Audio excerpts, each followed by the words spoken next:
and welcome to Good Morning Transfers. Coming up today, Manchester United duo Anthony Martial and Rafael Varane's futures remain unclear at the club. We'll hear from Erik ten Hag shortly. Eddie Howe has been hit with injuries all season. Will they enter the market? Could Calvin Phillips be set to join? And we know Tottenham want to sign a defender, but one of their targets is now attracting a lot of interest from another team. There's plenty to get through today. First up, we'll have the latest from Manchester United at 9:15. We'll bring you a review of the papers and have an update on Radu Dragusin. And at 9:30, it's Eddie Howe's news conference. And then from 9:45, we will hear live from the Liverpool boss, Jurgen Klopp. And a very good morning to Dan Bardell, Dave Reed and Flex, and to all of you watching on the Sky Sports Premier League YouTube channel as well. Well, let's start with Jadon Sancho then, as this deal could soon get completed. Both Borussia Dortmund and Manchester United are making good progress in talks over a deal for him. The deal is a loan until the end of the season. So, Dan, good progress being made. How close do you think we are to a done deal? Yeah, it's sounding pretty close now from everything that we're hearing, that they say you should never go back. And I think there was perhaps an initial reluctance from Dortmund at first. But as time's moved on, it feels like a very, very low-risk move for Dortmund to get a player back of that quality, albeit someone who hasn't really played all season. The Dortmund camp are on kind of a winter break at the moment. They're in Marbella, and it's expected that Sancho may well join up soon. Fabrizio Romano, who's obviously very, very reliable, he's been tweeting, say the fee all in, including wages and a loan fee, is somewhere around the €4 million mark. So, as I just said, that feels very low risk for Borussia Dortmund. That they've fallen away a little bit in the title race in recent weeks. They're 15 points off Leverkusen at the top now, but of course they've still got a Champions League campaign that's ongoing in the knockout. So they're looking to bolster their ranks, and they'll be getting a player that, yes, hasn't played for a long time, but someone who has been a success. Is that a risk, or will he hit the ground running, do you think? Look, it'll be a risk because it'll take time to get him up to match fitness, but by the time the European football rolls round again, you'd expect that he's got up to speed, and he's shown in the past in the Champions League that he can be a difference maker, and it's a good move for both parties. At this point, I think maybe Manchester United fans would be a little bit disappointed with the fee, but then it may also open up a low market for them themselves because they're getting a chunk of a high wage off the wage bill, so it may open something up for Manchester United in the transfer market as well. But this was a situation that couldn't really go on any longer. You can't have a player on that wage of that quality just sat doing nothing every weekend. So for both parties, and I'll be especially pleased for Sancho as well, because I think he has had a rough time at Manchester United. For him to go back to somewhere where he's loved is a good thing. And I just think it's important to add a little bit more onto that in terms of Manchester United fans would probably be wondering, what does it look like in terms of an obligation to buy or an option to buy? My understanding is, as this point is that it's more about getting Jadon playing again. Revisit this in the summer. Let's get Jadon Sancho playing football again, reigniting his career again. There's a player there who's obviously having a really difficult time at Manchester United, not being up for selection, etc., with various things that have gone on in the background. And I think very much when you get to the summer, then hopefully you'll have a fit Jadon Sancho, a confident Jadon Sancho, and those conversations with Dortmund or maybe other clubs would look a lot different in terms of evaluation for him. But right now, it's my information that it's very much just about getting Jadon playing again and getting him up to speed. Meanwhile, Erik ten Hag confirmed the club have exercised contract extensions for Aaron Wan-Bissaka, Hannibal Mejbri and Victor Lindelof, but there still remain questions over Rafael Varane and Anthony Martial's futures. We are talking with Rafa Varane and with Anthony Martial, and we triggered the options. So we have triggered the options on Aaron Wan-Bissaka, Victor Lindelof and Hannibal.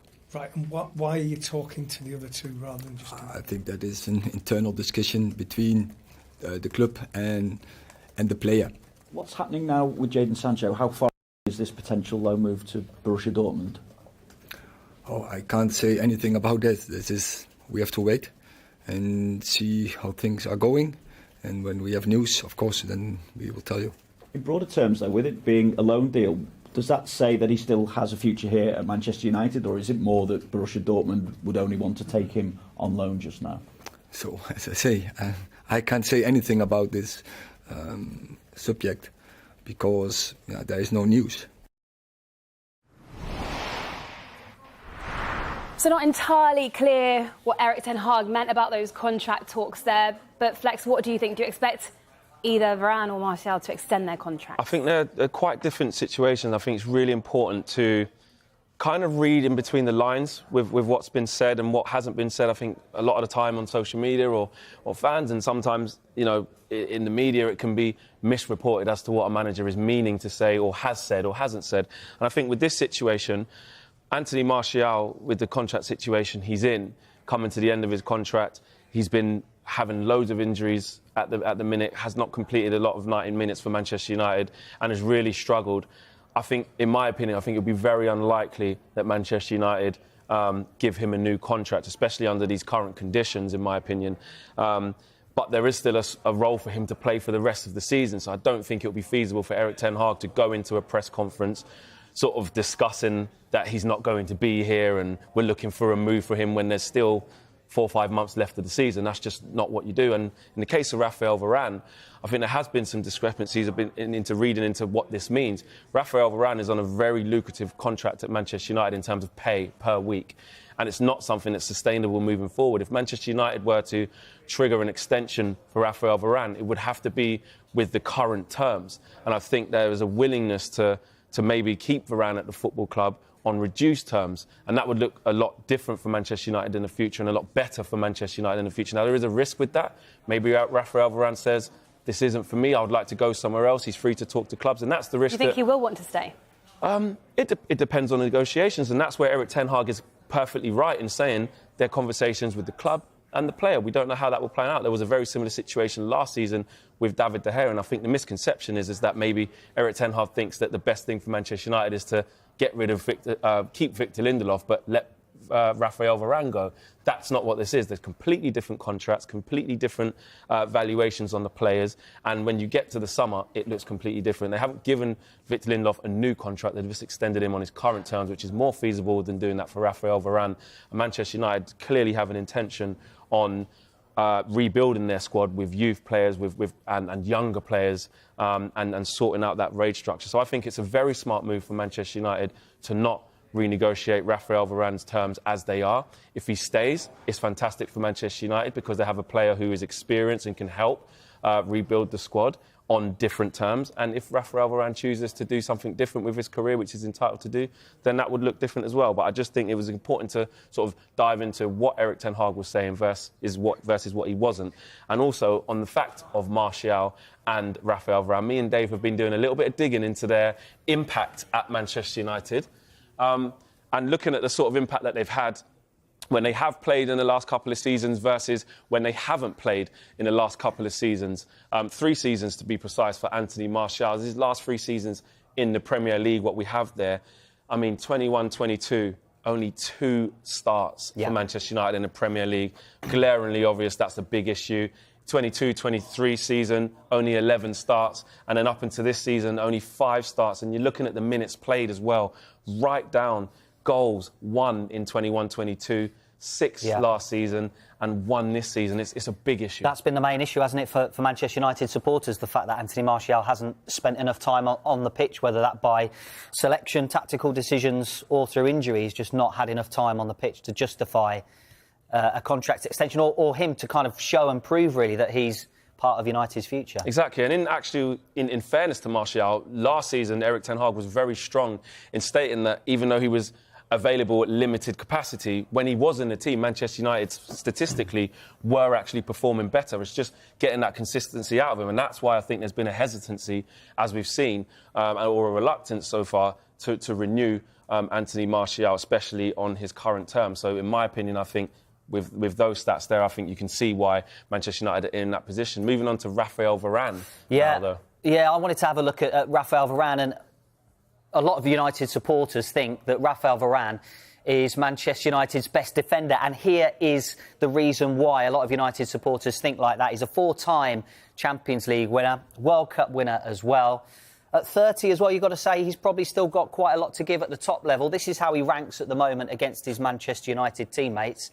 An outstanding box defender, if you look at the clearances per 90, and aerial duels won as well. And if Erik ten Hag wants to play a direct transitional, fast style of football. He needs good 1v1 defending. Take a look at the dual success at 69%, the highest rank of the United squad. The numbers he's been putting up as well, you've got to say, that's a key one at the bottom. Only 7 starts, joint 16th within that Manchester United squad for starts. So he's putting up those good numbers.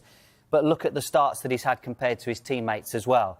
And also, United are better when Varane is on the pitch. Let's take a look at United's on-pitch success. Here is the expected goals minus expected goals allowed while Varane is on the pitch. During his first 2 years at Old Trafford, the team are expected to score more than 6 goals than they're expected to concede. That shows overall that while Varane is on the pitch, he is a net positive.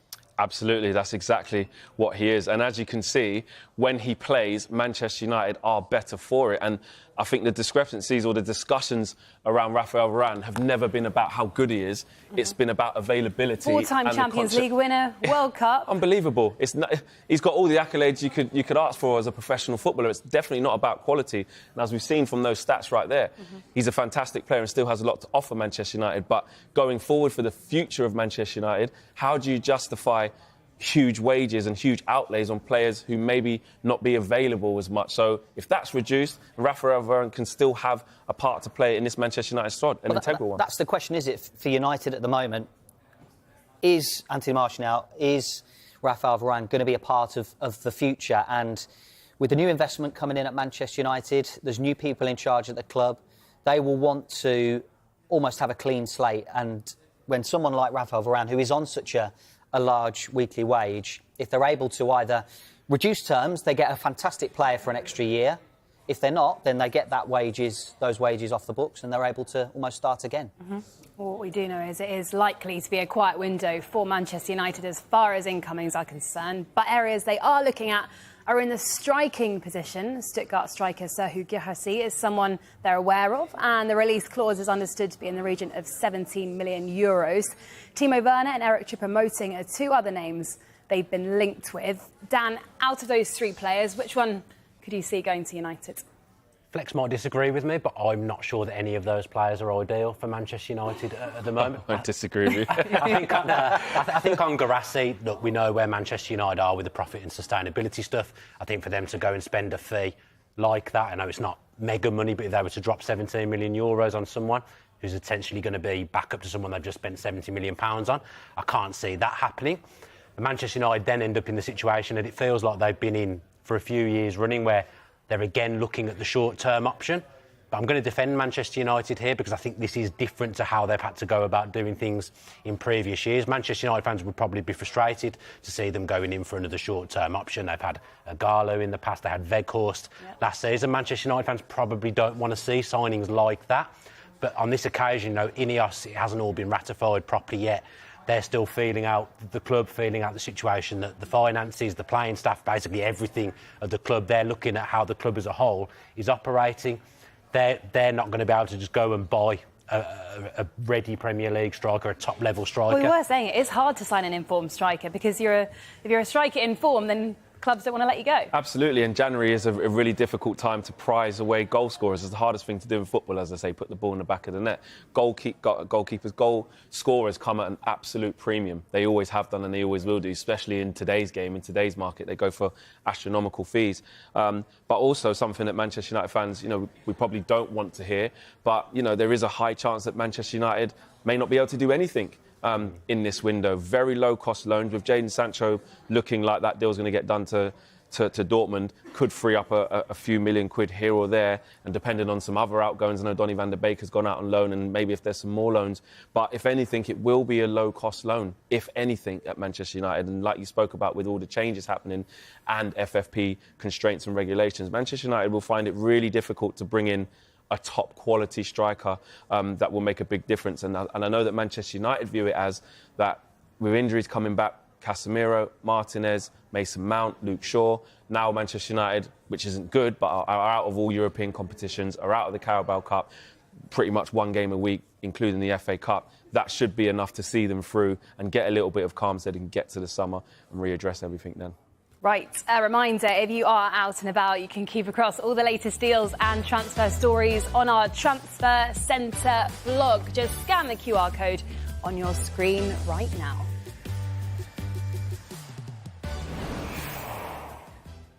And some breaking news for you now. Thilo Kehrer has finalised his initial loan move from West Ham to Monaco.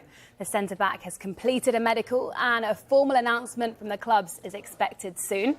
Monaco will pay an initial £431,000 for the loan, and the deal contains a £9.5 million option to make it permanent. According to Sky Germany, there are performance-related credentials that could turn the option into an obligation. We'll keep you updated on that move. Well, still to come on Good Morning Transfers. Jurgen Klopp holds a news conference in half an hour's time. And before that, we've got the latest transfer news from Tottenham. Stay with us.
Welcome back to Good Morning Transfers. 27 days to go until the January window closes, and we will be keeping you right up to date with every deal you need to know about here on Sky Sports News. To Brentford now, and Thomas Frank says it would take an unbelievable offer if they were to sell Ivan Toney this window, with the head coach insisting he expects the forward to stay with the club in January. Toney was once again a topic of conversation at Frank's press conference, much to his amusement. Yes, he's a Brentford player. He's here. Clearly, we miss a few offensive players. I can't see why we should sell him. And I would love to have him here for a longer time. But even if an offer, say, comes in from an Arsenal or Chelsea or whatever, you're convinced he will be here for them? It's not me to discuss that, but that needs to be... If I ever could recommend that, and it's not me to say yes or no, that's Phil or Matthew, it needs to be an unbelievable price. So he will stay here. What's unbelievable, just out of interest? You have a good imagination, so... It's an unbelievable offer. Flex, you've got a good imagination. I do. Yes. What's unbelievable? £1 billion. £1 billion. Yes. £1 billion sterling. You know what? That kind of gives me flashbacks to Mo Salah being chased by Saudi clubs in the summer when it was going to take an astronomical fee. It was 200 million. What's it going to be? And I'm not saying that Ivan Toney's in that breath, but to Thomas Frank and how he views it, it's the same thing. He is indispensable to Brentford. They're only 4 points above the relegation zone at the moment. Really, really struggling. And if Brentford are to sell him during this January transfer window, which I think is extremely unlikely, they'd have to weigh up sort of their Premier League status could hang in the balance of that. So if I was to put a number on it, if somebody said, here's £110 million right now, £100 million right now, maybe Brentford would have to look at it. But no, Thomas Frank's watching, shaking his Thomas head. Frank's He's saying, like, not enough, Flex, not enough. So basically, he's not going anywhere. He's not going. So 4 points above the relegation zone as things stand. If Ivan Toney was to go, where would that leave Brentford? Well, just to pick up on what Flex was saying there, really, you know, if this deal was going to happen, which it sounds like it's not, from Brentford's point of view, they would want the money in the door as early as possible in this January window so they can go out and look for a replacement. Now, the way Brentford do things, they'll already be succession planning for Ivan Toney. They'll have an idea in their head as to who they will go for when and if the deal comes for Ivan Toney. But the very future of Brentford, or certainly the short-term future of Brentford, hangs on what happens to Ivan Toney because, as you say, 4 points outside the relegation zone. This is a team last year that were fighting to Europe until the very last day of the Premier League season. Now, things have changed this season. It's not all just because Ivan Toney's not been there. We've talked about Brentford's extensive injury list. But in terms of their Premier League future, and, you know, we've been reporting just before Christmas that the Brentford owner, Matthew Benham, was considering investment into the club or looking around for potential future investment into Brentford Football Club. So the very future of Brentford staying in the Premier League is really important for the financial side of the way Brentford's going to be run going forward. And there is one other line from Brentford as well. They have agreed a deal in principle to sign Turkish wonder kid Yunus Emre Konak from Sivasspor. OK, let's get to Tottenham now. And Sky in Italy are reporting Napoli are pushing to sign Tottenham target Radu Dragusin from Genoa. The Italian club has already presented an offer of £17.3 million plus defender Leo Ostigard. We understand Tottenham remain in talks about closing a deal for Dragusin, but Napoli do look like they're in pole position for this one. How big a blow, Dave, would this be for Spurs if they were to miss out on him? Well, I think Tottenham have concentrated their efforts onto Dragusin. We've talked a little bit about Jean-Claire Todibo as a potential target, but I think the feeling was that any deal for Todibo would go late into the window. And the fact is that Tottenham need quality and they need bodies in the building right now to play at centre-back. So that was why they concentrated early on Radu Dragusin. And I think from their point of view, they were hoping to have this closer by the end of this week. Now, it seems like Napoli have come in with an offer that's tempting Genoa, particularly if they offer one, maybe two players as part of this deal for Dragusin. So I think with this deal being a little bit in the balance, I think that would be disappointing for Tottenham at the moment. Genoa valuing him around €30 million, £26 million. And there was a small gap in valuation, but I think the expectation was that Tottenham would get there with that. Now the story has changed slightly with Napoli coming in. But you know, he's by no means the finished article at 21. You know, he helped Genoa to promotion and has been one of the best performing defenders in their team this year. So there's no wonder why Tottenham have been looking at him. But he's certainly not the finished article. But from Tottenham's point of view, they would have liked to have got this done pretty swiftly. But the good news for Tottenham is that Mickey van der Ven is now back in training. Could feature this weekend. Tomorrow night. Tonight. They're playing tonight. Well, let's bring you more now on Jadon Sancho's proposed move to Borussia Dortmund. We can go live to Dortmund's training camp, which is taking place in Marbella now, which is where Sky Germany's Patrick Berger is. Morning, Patrick. Thanks for coming on Good Morning Transfers. Now, we've expected this deal to move quickly. Are you expecting Sancho to join up with the team sooner rather than later? Yeah, to be honest, we had expect him today, but yeah, still no Jadon here, still no Jadon at the airport. There was a flight booked yesterday by Borussia Dortmund. It was on hold, an Embraer Phantom 300 private jet, but the flight is cancelled right now, and yeah, we are still waiting if he's coming. But to be honest, according to our information, we don't expect him today here at Marbella, perhaps tomorrow. Patrick, is there any concern with the Dortmund hierarchy about the lack of game time that Sancho's had? Hasn't played since August. Yeah, it's a big question here in Dortmund. We had the chance to speak with a lot of fans here behind us, and they are all like on fire because Jadon coming back. It reminds them on better times here with Borussia Dortmund 2, 3, 4 years ago.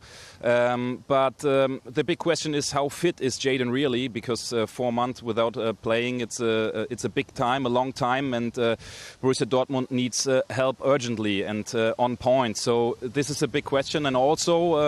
Yeah, like the kind of development for players like Julien Duranville, Jamie Bino-Gittens, Karim Adeyemi. So the chance for them to play if Jadon comes to Dortmund, yeah, is a bit lower than before. And what about the finances of the deal? Is it seen as a good financial deal for Dortmund, Patrick? Yeah, in general, it seems that is a good deal for Borussia Dortmund. In total, it's a package of 3.5 million euro salary and loan fee in total. This is very good, but we don't expect, to be honest, a buy option for Borussia Dortmund in this contract. And this is a thing like, I don't know, a lot of fans and also we are discussing if this is, yeah, sensible for Borussia Dortmund or not. Away from Sancho then, Ian Maatsen is being linked with a move to Dortmund too. Do you have any news for us on that situation?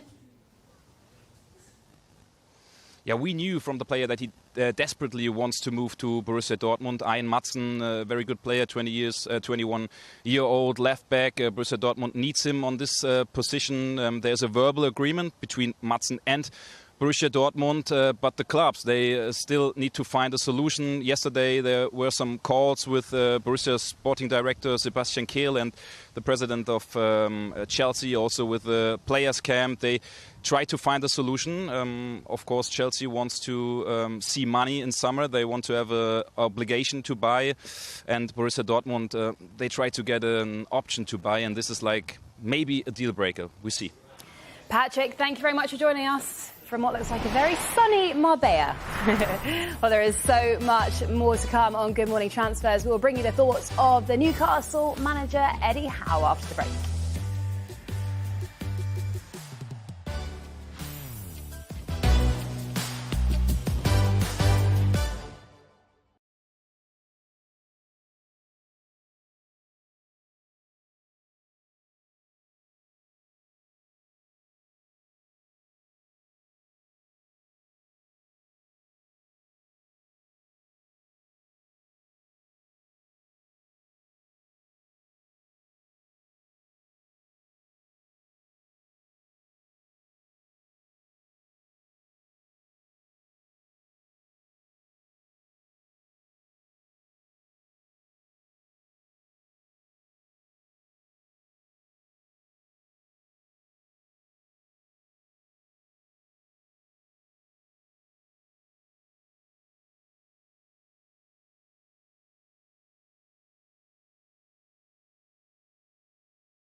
Welcome back to Good Morning Transfers. Aston Villa showing interest in signing Felipe Anderson on a free transfer in the summer.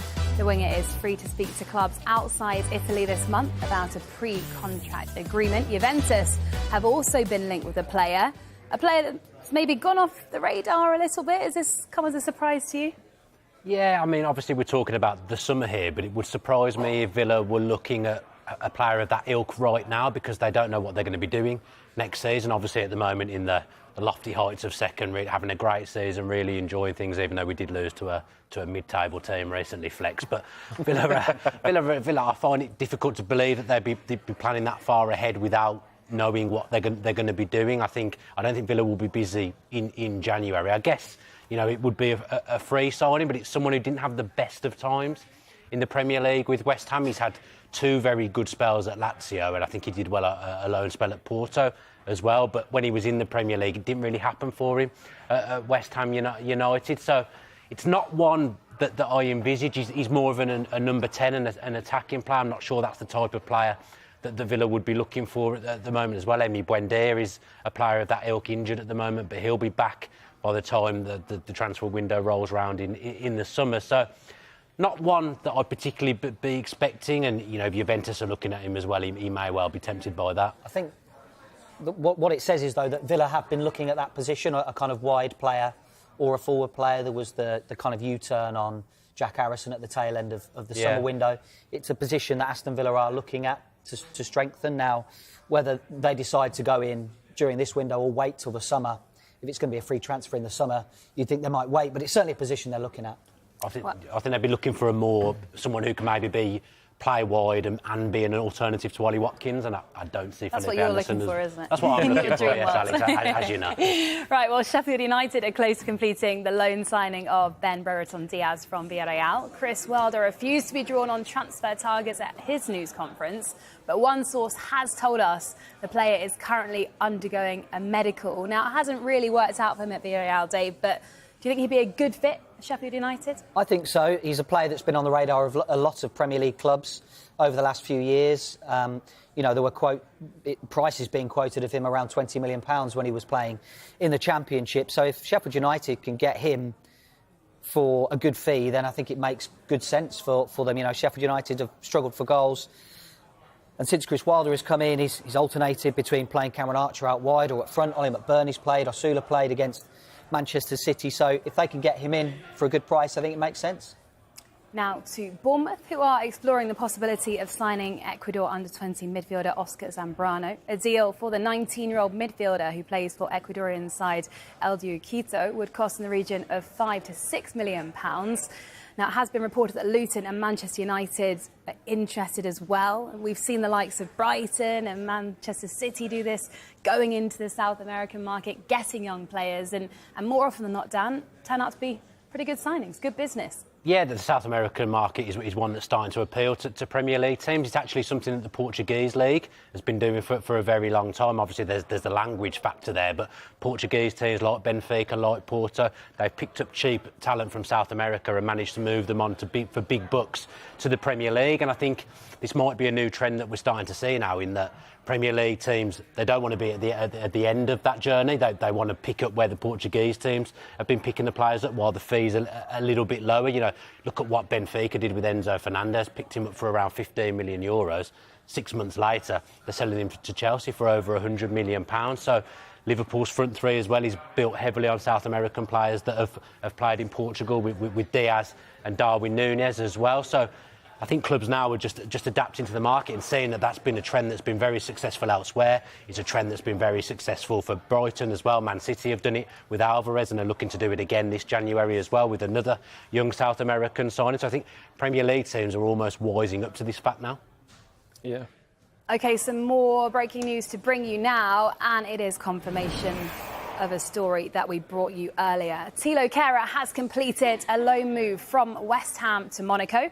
Monaco will pay an initial £431,000 for the loan, and the deal contains a £9.5 million option to make it permanent. But that loan move is now complete. Thilo Kehrer from West Ham to Monaco.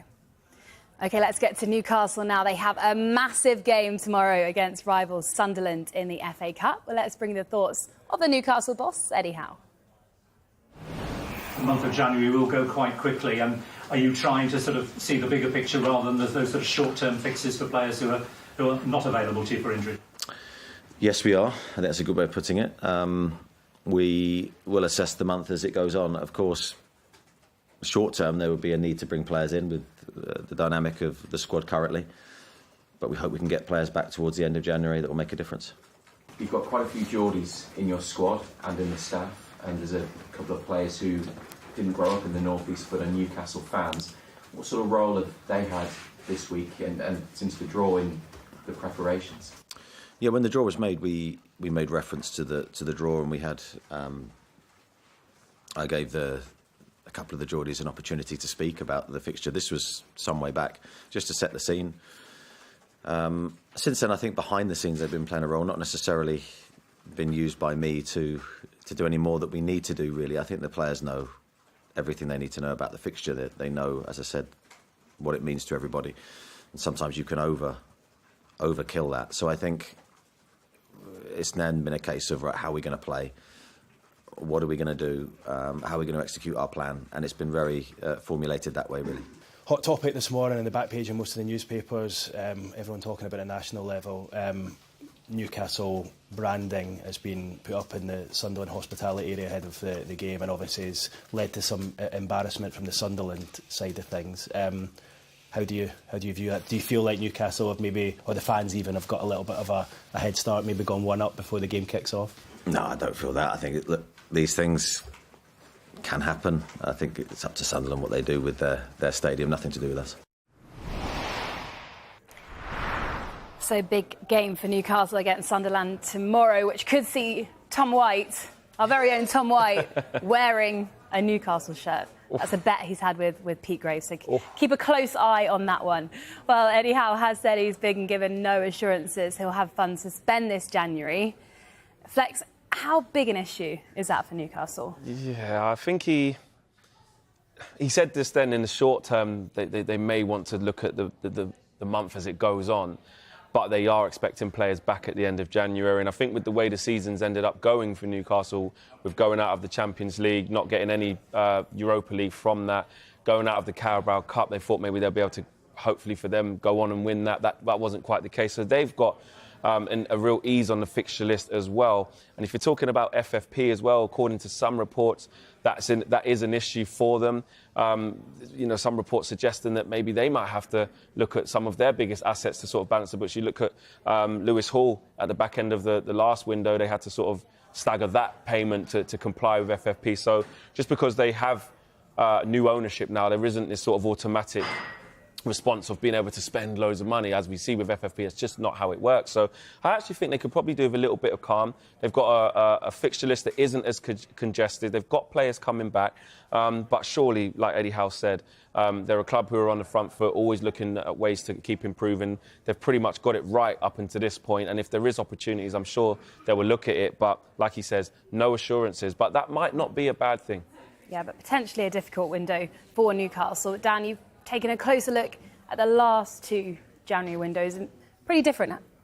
Yeah, I think the Newcastle ownership have been pretty clinical and pretty measured with what they've done since they arrived at the football club. There was obviously that first January window where they had to do a lot of business, but I think the caveat with that was at the time Newcastle were in the relegation zone. They just had this feel good of the new ownership come in, but they needed players, and I think from a FFP point of view at that stage, Newcastle were a club that hadn't spent a lot of money under the previous regime, so I think there was more room to operate and get those big signings through the door. And you look at January 2022 and they've got in, there's 3 players there who are still key players now, so that's a very successful window. And then football changes fast. You fast forward it a year and suddenly they're up there challenging for the Champions League spots, and they're in a League Cup final, and they acted by bringing in a couple of players for the future, but they also spotted an opportunity in Anthony Gordon, a player that they'd been tracking. They knew that they wanted, so they went for him early because they knew he was available, and spent a relatively big fee to get him in whilst they were operating in a really high position in the Premier League. Now, probably where they are at the moment, like Flex says, the load of games has come right down. I don't see Newcastle needing to go and do a ton of business, but I think, again, if something comes up that they can improve their squad and try and move themselves up the league, because they have fallen away a little bit in recent weeks, they'll probably try and do it. But reading between the lines of what Eddie Howe says and him using the words short term, that says to me that it might be maybe a high-profile loan, because they've got, you know, their big money signing in the summer was Tonali, and he isn't able to play at the moment for reasons that we all know about. That's left a huge void in the squad, really. That was their marquee signing. So, again, probably reading between the lines here a little bit. If they could get someone like Calvin Phillips in to cover that void for half a season, I think they'd be wise to do that.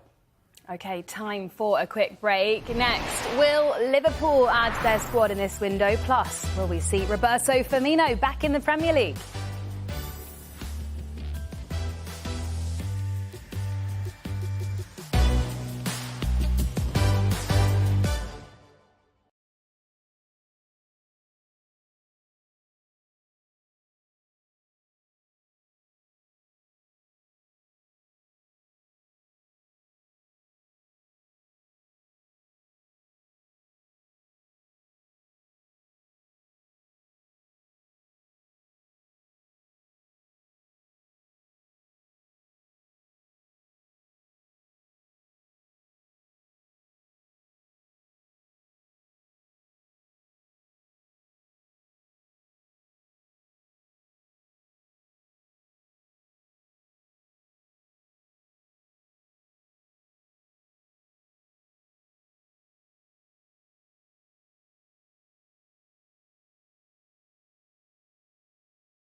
Welcome back to Good Morning Transfers. Liverpool top of the Premier League, but do they need to add this month to their squad? If they were to add to their squad, Flex, what do you think they're after? What's top of the wish list? Yes, if they were, I think a centre-back would be right up there. Obviously, Joel Matip's out for the rest of the season. Konate does have his issues with fitness. He obviously finds it difficult sometimes to maintain that fitness, but when he plays, he's absolutely fantastic for Liverpool. And And I think that is something with next to Virgil van Dijk is obviously a huge part of what Liverpool are trying to do. Joe Gomez can play across the back. He has been filling in at right backs, even at left back at the minute as well, and can play at central defender. But I think definitely if Liverpool were to do something, they'll be looking at centre half, and also maybe more one for the summer.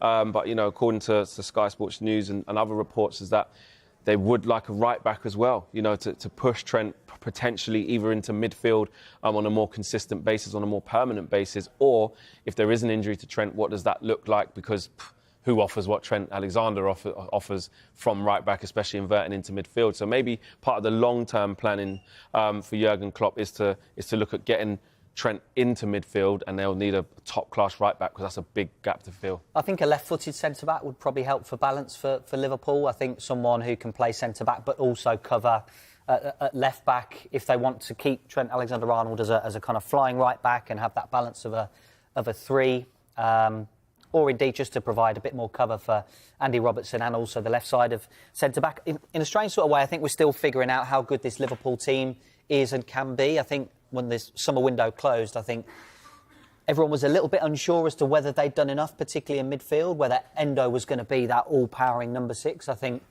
given the fact they were, chasing Caicedo, chasing Lavia up until the deadline, I think when the window closed, we were all a little bit like, have they got that really good, strong, tough holding midfielder?